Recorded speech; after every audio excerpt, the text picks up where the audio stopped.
후회라는 제목을 가지고 주님 말씀 함께 나누겠습니다. 다시는 이제 우리 교회에서 같이 이제 함께 교제를 오랫동안 했던 형님이 한 분 계십니다. 저보다 1살 많은 형님인데 저보다 조금 더 일찍 신대원에 입학하시고 일찌감치 이제 필리핀 선교사로 나아가셔서 한 15년, 많게는 한 20년 가까이 선교 사역을 했던 형님이 있습니다. 코로나 딱 시작할 때쯤 한국에 들어오게 되셨는데 들어오면서 사실상 모든 꿈을 다 잃어버린 상태로 오신 경우가 있었습니다. 사건이 이렇게 됐죠. 이제 형님이 이제 일찌감치 30대 청춘을 필리핀에 바쳐가면서 거의 50이 이제 다 돼갈 때까지 이제 일을 하시고 있는 중에 동역자를 만나게 됩니다. 예, 이제 시니어 선교사신데 필리핀에서는 어느 정도 자리를 잡으신 선교사님이었고 학교도 한 2-3개 세우셨을 뿐 아니라 교회도 여러 군데 개척하신 분인데 그분과 이제 동역을 시작한 거죠. 그러면서 이제 사역의 지평을 더 넓혀갔고 그런 과정 속에 수많은 이제 목회자 선교사들이 함께 동역하면서 지평을 넓혀 나왔습니다. 근데 이제 안타깝게도 그 목사님께서 이제 선배 목사님께서 이제 은퇴하실 때가 다 돼 가시는 시점인데 암에 걸리셨어요. 그러면서 이제 급하게 선교지를 이제 정리하고 후임자에게 이제 물려줘야 되는데 사회사업을 많이 하시다 보니까 손에 쥐고 있는 건물들이 많았던 겁니다. 뭐 학교부터 시작해서 이제 보니까 여러 가지 이제 단체들을 좀 손에 쥐고 있는 선교사님이니까 그게 이제 이권이 이제 걸려 있는 문제가 된 거죠. 그러면서 이제 선교사님께서는 이제 처음에는 이제 함께 동역했던 그 선교사들 이제 한 10몇 년을 같이 선교했던 선교사들에게 함께 재단을 물려주면서 또 다시 필리핀 선교를 계속 유지해 가기를 바라는 마음이 컸다고 합니다. 근데 그 중간에 딸이 개입이 됐어요. 딸이 이제 신앙인도 아닌 것 같아요. 들어보니까 신앙을 한 사람도 아니고 필리핀이 처음에 있다가 어릴 때 있다가 싫어가지고 한국 들어가서 호랑방탕하게 살다가 아버지 돌아가신다는 얘기 듣고 이제 들어오게 된 거죠. 그리고 병원에서 아버지 병간호하다가 아버지가 마음이 녹아버려서 모든 재단을 다 딸에게 물려주기로 된 겁니다. 그러니까 하루아침에 선교사님들이 허탈해진 거죠. 참 이게 내용 자체도 지저분하지만은 사실 선교사님 입장들에서는 참 안타까웠죠. 그래서 이제 정말 이제 삶이 얼마 남지 않은 선교사님이니 간곡하게 부탁드린 거 이제 곧 하나님 뵈러 가셔야 되는데 부끄럽지 않았으면 좋으시겠다. 어떻게든 잘 정리하시고 뭐 우리에게 달라는 얘기가 아니다. 누가 봐도 부끄럽지 않게 이것을 잘 하셔서 필리핀 선교가 잘 유지될 수 있도록 해줬으면 좋겠다. 근데 이제 선교사님 절대 이제 말을 듣지 않는 거죠. 이제 죽어가는 과정 속에 딸만 눈에 보인 것 같습니다. 결국 이제 딸에게 모든 것을 다 물려줬어요. 그리고 이제 나머지 선교사님들이 뿔뿔이 다 흩어지게 된 겁니다. 그러면서 이제 형님 선교사님께서 이제 국내로 들어오게 되신 거죠. 벌써 한 3년 지났군요. 들어오시고 이제 한 6개월 정도 정말 아무것도 못 하시더라고요. 사실 아무것도 못 하죠. 여러분 생각해 보십시오. 일반 기업에 다니시다 또 갑자기 정리해고 되셔서 퇴출되게 되면은 뭐 퇴직금을 가지고 뭘 할 수도 있겠지만은 허무할 것 같아요. 평생을 쏟아부은 건데 특별히 신앙으로 쏟아부었던 일이니까 하나님이 얼마나 원망스러웠겠습니까? 그래서 한 6개월 원망의 시간만 보낸 것 같아요. 왜 그렇게 하셨습니까? 돌이킬 수 있는 시간들이 너무 많았다 생각하고 이렇게 하지 않았으면 나중에는 그 후회가 아예 내가 필리핀 선교사를 하지 않고 국내에서 목회를 했으며 이런 더러운 거로 안 봤을 건데 라는 생각이 들었던 것 같습니다. 그래서 한 3년 전에 코로나가 시작되고 저도 이제 힘든 상황 속에 형님과 같이 이제 힘듦을 함께 나누고 싶어서 전했는데 더 큰 절망을 느끼고 저도 마음이 어려웠던 적이 있습니다. 형님이 이제 얘기를 하다가 이제 그 얘기를 하시는 거예요. 젊은 청년들이 요즘 그런 얘기 하지 않습니까? 이번 생은 망했다.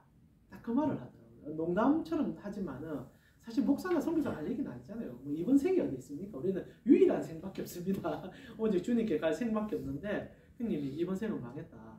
아무 희망이 없다. 나 너무 답답하다. 어찌해야 될지 모르겠다. 그리고 뭐 어떤 위로가 되겠습니까? 뭐 당장 이제 자녀 둘이도 마음의 병을 얻어서 치료받고 있고 쫓겨나다시피 하니까 사모님도 뭘 해야 될지 모르는 상황에 선교사님이 뭔 얘기하겠습니까? 그래서 하나님을 의지합시다 라고 어찌 보면 그냥 인사치레 말만 하고 끊었습니다. 때로는 우리가 인생을 살다 보면은 후회할 때가 있고 인생을 돌이키고 싶을 때가 있고 되짚어 나아가서 뭔가 되짚고 싶은 생각이 들 때가 있죠. 근데 그게 안 되는 게 안타까움 아닙니까? 그래서 우리는 언제나 후회와 그리고 후회를 되돌리고 싶어하는 마음의 경계 속에서 어찌할 바를 몰라 정말 연급한 후회의 연속을 살다가 마지막 끝엔 정말 최고의 후회죠. 이렇게 험하게 죽는가라고 생각하면서 가는 인생이 우리가 아닌가 싶습니다. 오늘 제가 이렇게 설교를 시작하는 거는 오늘 본문에 나오는 이 모든 것을 갖고 있는 왕이라 부르시는 아하수에로 크세르크세크가 후회를 시작했거든요. 왕이 후회를 시작합니다. 왕이 후회가 없는 경우가 없지만은 오늘 후회는 참 어찌 보면 유치하고 치졸한 것에 대한 어찌 부끄러움의 후회거든요. 오늘 보면 이렇게 시작하지 않습니까? 2장 1절에 그 후에 아하수에로 왕의 노가 그침에 와스디와 그가 행한 일과 그에 대하여 내린 조서를 생각했다라고 되어 있습니다.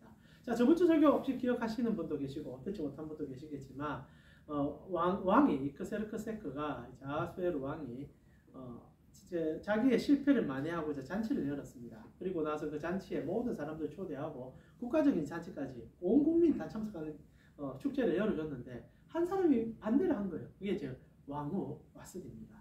여러 가지 이유가 있었겠지만은 여하튼 이제 노를 한 거예요. 근데 그 큰 노가 왕의 친척에 큰 피해를 준 게 아니라 왕이 이제 자기 잔치에 와서 한번 쇼해달라, 얼굴 한번 비춰달라 했는데 그게 싫어서 안 오게 된 겁니다. 어떤 입장인지 무슨 이유인지는 알 수 없겠지만 오지 않았어요.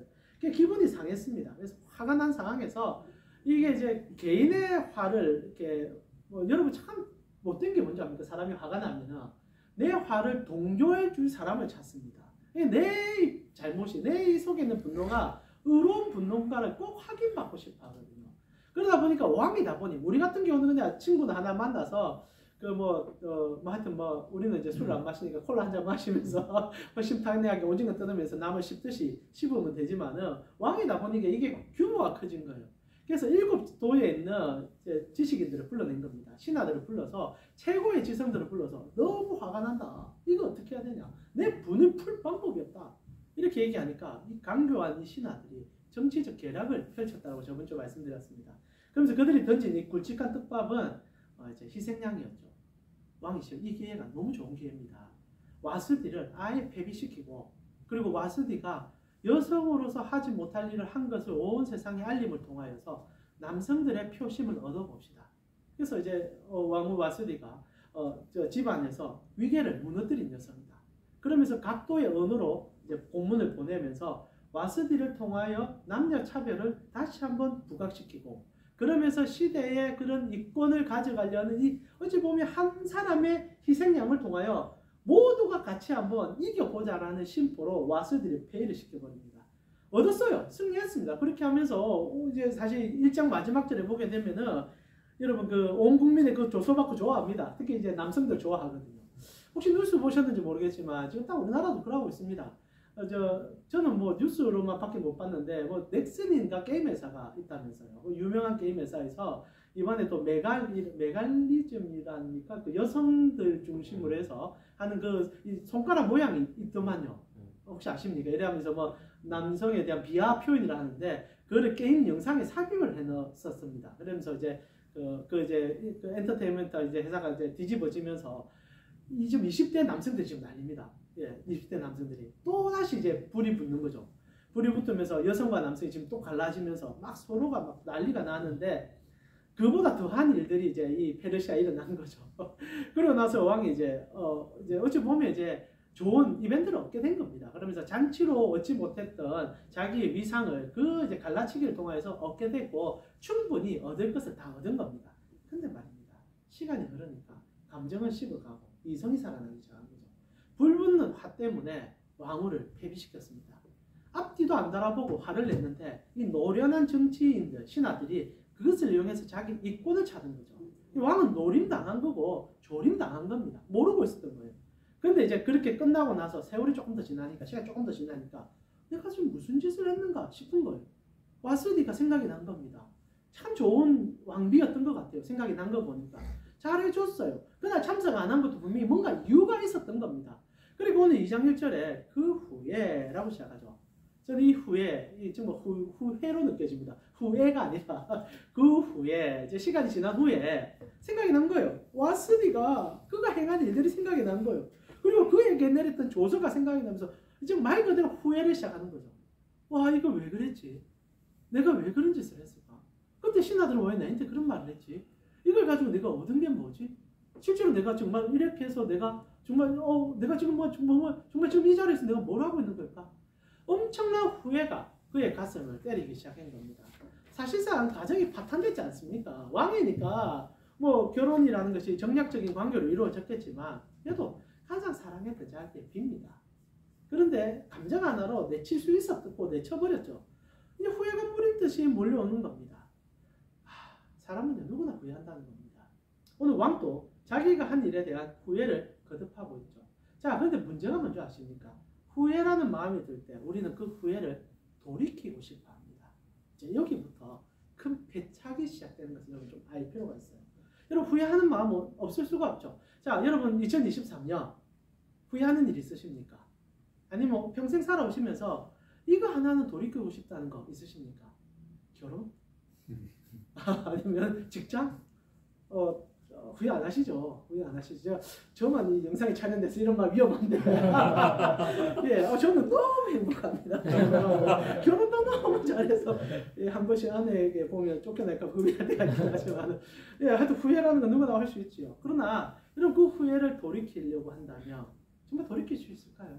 아니 최근에 제가 보니까 젊은 청년들 사이에서 특히 뭐 네이버나 이런 데 보니까 우리 애들도 그런 만화나 소설을 읽던데 시간을 뭐 돌이켜서 다시 뭐 환생한다는 얘기가 유행을 하는 것 같아요. 그만큼 절망적이고 어려운 시대다 보니까 돌아가서 지금 현대 지식을 가지고 과거에 내가 가서 성공해 보고 싶다. 그래서 최근에 뭐 한 몇 년 전에 부잣집 막내 아들인가 그 드라마도 그런 류의 아마 이야기인 것 같아요. 그런 식의 얘기를 많이 한단 말입니다. 근데 참 아이러니한 게 진짜 여러분이 만약 그 시대로 돌아가서 내가 했던 후회를 돌이킬 수 있으면 돌려줄 수 있을까요? 저는 아니라고 봐요.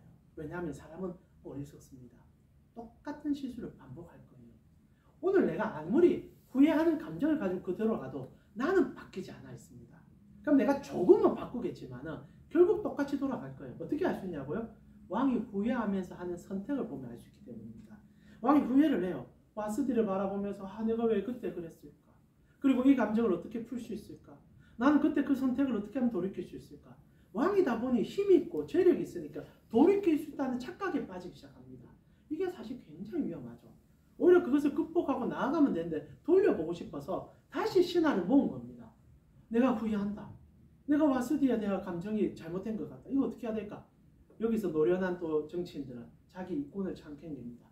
여러분 사람들이요. 여러분 돕는 것 같지만 다 계획이 있고 자기 감정이 있습니다. 물론 진실된 친구들도 있을 수 있지만은 제가 느끼기에 90% 이상은 자기 감정에 치우쳐서 자기 눈으로 해석하죠. 신하들이 좋은 답을 줬을까요? 왕의 후회를 돌이키게 해줬을까요? 전 아니라고 봐요. 왜냐하면 왕의 와스디를 다시 폐위해서 복구시켜서 들어오게 하면 어찌 됩니까? 7명은 그날로 목이 잘립니다. 자기들이 주관해서 희생양 삼아놨는데 그걸 왕후가 모르겠습니까? 그러니까 이 신하들 불러놓은 자체가 왕의 어리석음이죠. 다른 데 가서 의논을 했어야죠. 그러나 폐비시킨 사람을 다시 부른단 말입니다. 이게 우리입니다. 후회한들 답 없어요. 돌이키는 힘이 있으면 더 큰 문제가 일어납니다. 오히려 힘 없는 게 감사할 수도 있어요. 아예 후회하는 감정으로 살아가는 게 나을 수 있습니다. 돌릴 수 있다는 생각하는 순간부터 어떤 일이 일어날 줄 모르는 일을 하는 걸 불렀습니다. 그러니까 이제 신하들이 어쩌합니까? 머리가 돌아가기 시작하는 거죠. 우와, 왕이 갑자기 후회한다. 이제 큰일 났다. 이거 이제 어떻게 복귀하지? 그리고 이제 왕에게 새로운 이벤트를 드립니다. 왕이시여, 좋습니다. 왕이 후회하지 않습니까?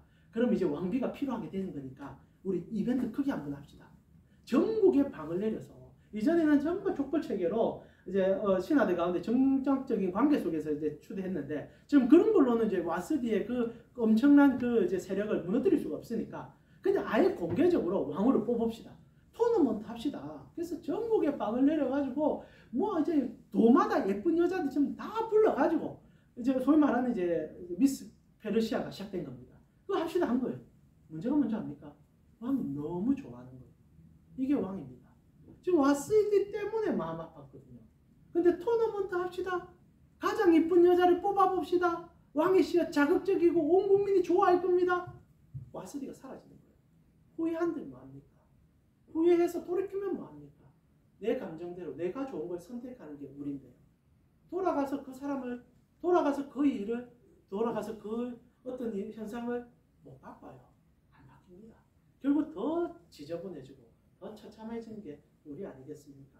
결국 이 일은 이제 페르시아의 가장 큰 이벤트가 되고요. 이 일 가운데 하나님이 역사하심으로 아시다시피 이제 에스더가 등극하게 되는 일이 되죠. 그러나 저희가 보고 싶은 것은 이 후회라는 감정입니다. 처리할 수 없는 후회라는 감정은 우리를 끊임없이 물갈퀴처럼 잡아 여러분을 앞으로 가지 못하게 만들 겁니다. 앞을 바라보고 나아갈 수 있으면 좋겠지만 그게 잘 안 되죠. 특히 큰 후회가 아니면 너무 정말 내가 감당할 수 없는 후회가 있다면 사람마저도 망가질 수 있다는 겁니다. 근데 성경은 이 후회를 극복할 수 있는 방법을 가르쳐 줍니다. 여러분 성경을 보면요 참 재밌는 게 뭔지 아십니까? 여러 가지 후회에 대하여 하나님께서 회복시켜주는 얘기가 있지만 극단적인 후회 속에서 삶의 새로운 방향이 생기는 얘기들이 등장합니다. 그게 언제인 줄 아십니까? 예수님의 부활입니다. 사실 제가 생각할 때 후회의 가장 끝은 죽음입니다. 내가 돌이키고 싶어도 그 대상이 죽어버린다든지 아니면 어떤 현상을 돌이킬 수 없는 상황에 빠져버리면 우리는 후회를 돌이킬 수가 없죠. 그런데 예수님께서 모든 제자들의 후회를 돌이켜줍니다. 어떻게? 부활하심으로 그의 몸을 보여주십니다. 제가 볼 때요 성경에서 마지막 예수님께서 부활하는 그 장면에 모든 제자가 가슴에 응어리가 질 만한 후회를 다 한가품 안고 인생을 살아가려고 했었습니다. 베드로 어떻습니까? 예수님 면전에서 아니 면전이라 부르기 좀 웃기지만은 같은 뜰 안에서 바로 옆에 두고 3번이나 모른답니다. 예수님 그 전에 이제 얘기했잖아요. 너 나 3번 모른다 부인할 거야. 그러나 베드로 자신 있게 얘기합니다. 나는 절대 그렇지 않습니다. 사람은 자신을 의지할 때 이런 치욕적인 일들도 언제나 일어날 수 있죠. 그리고 그 자리에서 자기는 알고 있으면서도 그 상황을 피하고 싶은 마음에 실수라고 불러도 괜찮고요. 아니면 잘못이라 불러도 괜찮지만 후회할 일을 합니다. 모릅니다. 나중에 계집종이 묻는데도 뭐 부끄러움이 있다고 나는 저 사람을 전혀 모릅니다. 라고 얘기합니다. 이제 돌이킬 수 없는 강을 건넜는데 그 예수가 죽어버렸어요. 평생 응어리진 삶으로 돌이킬 수 없는 후회 속에 살아가야 되는데 놀랍게도 어떻게 됩니까? 예수 다시 살아나셔서 베드로 찾아옵니다. 근데 예수님께서 그 후회를 기쁨으로 어떻게 바꿔줍니까? 베드로 찾아가서 제가 만약에 예수님이면 한따까리 합니다. 네 여봐, 내 3번이나 얘기했는데 봐, 네 한계가 그거야. 너는 이제부터 내 말만 들어. 이 못된 거사. 뺨을 때리면서 좀 웃으라 가서 너무 진지하시니 원래 11월쯤 되면 후회가 많아서 감정이 요동칠 것 같아요. 그런데 이제 베드로가 예수님을 만났을 때 어떻게 합니까? 그게 요한복음에서 그 얘기를 심도 있게 21장에 다뤄주잖아요. 예수님께서 그 상황을 재현합니다. 후회는요 돌이킴이 아니라 새로운 시작이 될 수 있다는 것을 예수님 가르쳐줘요. 예수님께서 21장에 모닥불 피워놓고요. 베드로가 자신을 부인할 때 그 배경을 그대로 재현해 놓습니다. 무섭죠. 살떨립니다. 현장으로 데리고 간 거예요.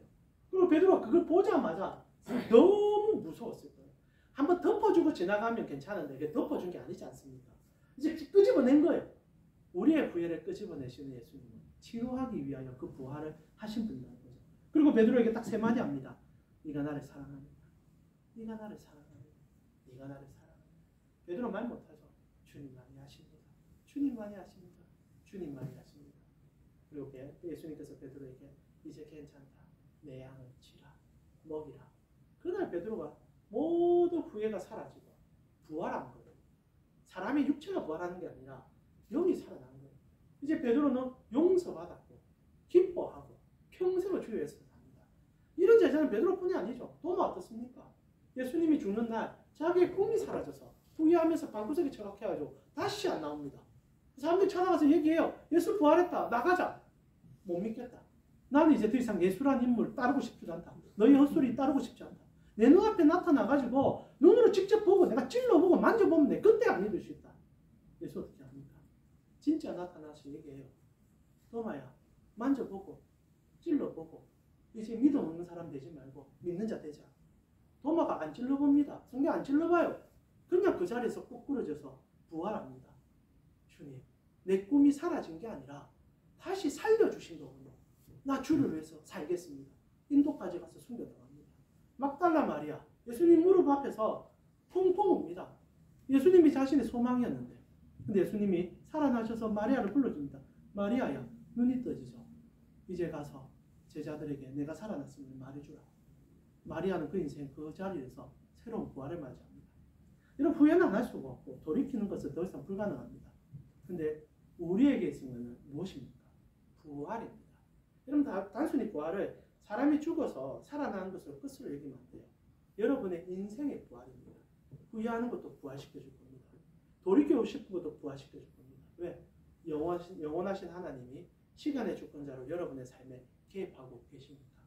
여러분이 베르로가 될 수도 있고 마리아가 될 수도 있고 도마도 될 수 있습니다. 그러나 올 한 해 여러분의 후회하는 감정을 주께 다시 한번 올려드릴 때 저는 단언코자 말씀드릴 수 있습니다. 거기서 다시 한번 빛을 보게 될 겁니다. 아, 내가 후회할 것이 아니라 이 후회까지도 주께 올려드림으로 내일의 삶은 영원한 주님과 함께 동행하는 삶으로 살아가자. 여러분 후회 왜 합니까? 돌아가고 싶으니까. 근데 우린 돌아갈 이유가 없죠. 왜? 영생을 눈앞에 두고 달려가는 자니까. 앞이 보이는 사람은 후회 안 해요. 앞이 정확한 사람은 그 표대를 향해 달려갑니다. 그리고 우리의 표대는 사라지는 허무한 죽음의 표대가 아니라 부활하신 예수 그리스도와 영생의 손을 뻗치며 오늘의 삶에 개입해 여러분의 삶을 주관하고 있다는 거죠. 2023년 저 마무리하는 11월에 여러분의 후회나 슬픔의 감정을 우리 앞에 찬양을 드렸는데요. 감사로 받고 있으면 예수 그리스도 앞에 나아가 그 모든 걸 올려드림으로 다시 한번 내년이 아니 평생이 주님 때문에 살 수 있다고 고백할 수 있는 여러분의 눈물을 변화시켜 기쁨으로 회복시켜 줄 주님께 나아갔으면 좋겠습니다.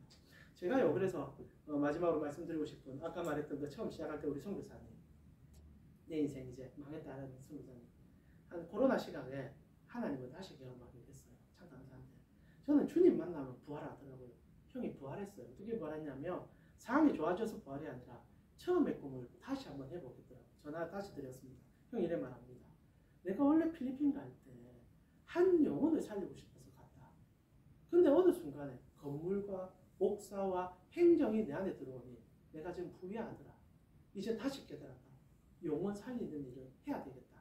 그리고 개척했었어요. 그래서 지금 한 2분하고 같이 예배 드리는데 진짜 행복해 하더라고요. 너무 행복해 하더라고요.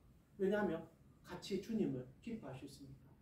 부활이 그 삶을 지배하니 소유와 목적이 아닌 주님으로 기뻐하는 또 목사를 제가 봤습니다. 모든 목사가 다 그랬으면 좋겠고 모든 성도가 다 그랬으면 좋겠습니다.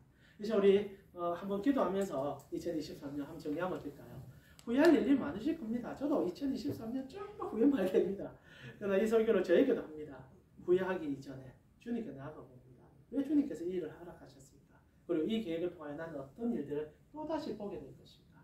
그랬을 때 후회는 접어두고 다시 한번 소망을 주께 올려드릴 수 있는 시간이 되었습니다. 2023년 정리하시면서요. 주님 나의 삶을 붙잡아 다시 한번 베드로와 도마와 그리고 그 예수님의 모든 제자에게 하셨던 그 부활의 성들도 나에게 허락해 주셔서 내일이 모레가 영생이 주님 앞에 드려짐으로 기쁨으로 뛰어가는 나의 삶이 되게 하여 주시옵소서. 이 시간 여러분 삶 놓고 한번 기도했으면 좋겠습니다. 같이 기도드리겠습니다. 하나님 감사합니다. 오늘 우리 사랑하는 캔고 성교의 지체들과 함께 우리 인생을 돌이켜보며 하나님 우리가 수많은 후회 속에 주님을 어떻게 봐야 될지를 다시 한번 말씀 속에서 보여잡습니다. 왕이 후회를 시작하자 정말 말도 안 되는 일이 일어나며 우리가 하는 후회가 얼마나 허무한지를 봅니다. 근데 너무 감사하게도 내가 하는 후회마저도 그 몸에 담으셔서 죽으시고 부활하신 예수 그리스도가 내 아버지 되셨다는 내 형님이 되어주셨다는 사실을 오늘도 다시 보게 됩니다. 세상의 일로 후회하기 이전에 그것을 다시 가지고 우리 주님께 나아가오니 2023년 전부를 주님 받아주시고 그리고 다가오는 2024년은 우리 사랑하는 캔고 성교의 지체들이 가슴 뛰는 하나님의 부활의 영광을 맛보고 나아가는 우리 모두가 될 수 있도록 그래서 주님 때문에 기뻐하고 주님 때문에 삶의 힘을 얻고 그리고 영원한 생명을 위해서 질주하는 우리 성교의 지체들이 될 수 있도록 인도하여 주옵소서. 주님 감사합니다. 한 해가 저물어가면 여러 가지 감정이 우리 속에 뒤섞이기도 하고요. 특별히 경제적으로 어려운 시국이다 보니 수많은 후회들이 우리 가슴을 찌를 때가 있는 것 같습니다. 그러나 후회는 후회일 뿐 돌이킬 수 없다는 것을 빨리 깨달는 것 또한 은혜임을 깨닫습니다. 하나님 접어두게 하시고 그러나 돌이키고 싶은 마음이 있다면 주께 올려드리고 주님이 내일을 향하여 줄 은혜를 바라보면서 오히려 더 기뻐하고 하지 못한 것에 대하여 더 감사하고 그리고 나아감을 통하여 주님의 영광을 바라보면서 영원한 생명을 향하여 질주하는 주님을 우리 인생의 표대 삼아 달려가는 우리 모두가 될 수 있도록 인도하여 주시옵소서. 지금은 우리 주 예수 그리스도의 은혜와 하나님 우리 아버지의 무한하신 사랑과 성령님의 감화 감동 교통케 하시니 부활과 영생으로 우리의 오늘의 삶에 개입하여 영원한 생명을 허락하여 주신 그래서 그 은혜로 살아가게 만드신 예수 그리스도의 그 은혜를 붙잡고 살아가길 원하는 캠포 성교의 지체들 머리 위에 지금부터 영원토록 함께 있을 지어다. 아멘. 부활로 살아가는 여러분 되기를 기도합니다. 네.